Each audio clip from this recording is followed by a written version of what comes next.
ഇന്ത്യയുടെ രാഷ്ട്രീയ സമര ചരിത്രത്തിൽ പുതിയൊരു അധ്യായം എഴുതപ്പെട്ട സ്ഥലമാണിത്. പൗരത്വ നിയമ ഭേദഗതിക്കെതിരെ വിദ്യാർത്ഥികളും അമ്മമാരും അടങ്ങുന്ന ആയിരക്കണക്കിന് പേർ കൈകളിൽ ഭരണഘടനയുടെ പകർപ്പുമേന്തി ഇറങ്ങിയത് ഈ തെരുവിലായിരുന്നു. സ്വാതന്ത്ര്യത്തിൻ്റെ ശബ്ദമായി മാറിയ ആ സമരം ലോക ശ്രദ്ധ പിടിച്ചുപറ്റി.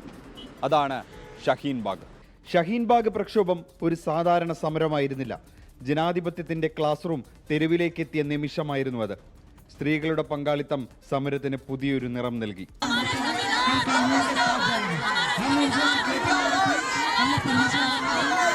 സ്ത്രീകളുടെ ധൈര്യവും വിദ്യാർത്ഥികളുടെ ആവേശവും ചേർന്നപ്പോൾ സമരത്തിന്റെ മുഖം മാറി. സമരം കണ്ട് ഇരിപ്പുറയ്ക്കാത്തവർ അതിനെ പരിഹസിച്ചു, പുതിയ മാനം നൽകി.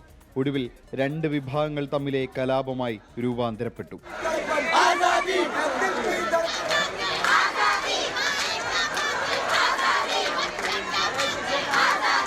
2020 രാജ്യത്ത് കോവിഡ് ബാധിച്ചു.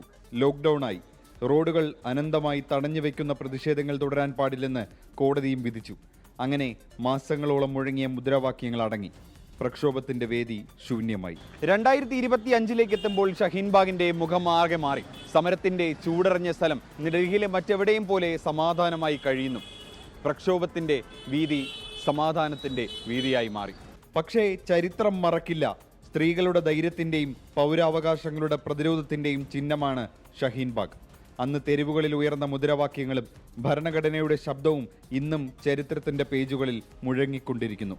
ഷഹീൻ ബാഗ് എന്നത് കേവലം ഒരു സ്ഥലപ്പേര് മാത്രമല്ല, ഒരു തലമുറയുടെ ഓർമ്മയും ജനാധിപത്യത്തിന്റെ നിലവിളിയും ഇന്ത്യൻ രാഷ്ട്രീയത്തിന്റെ അനശ്വര അടയാളവുമാണ്.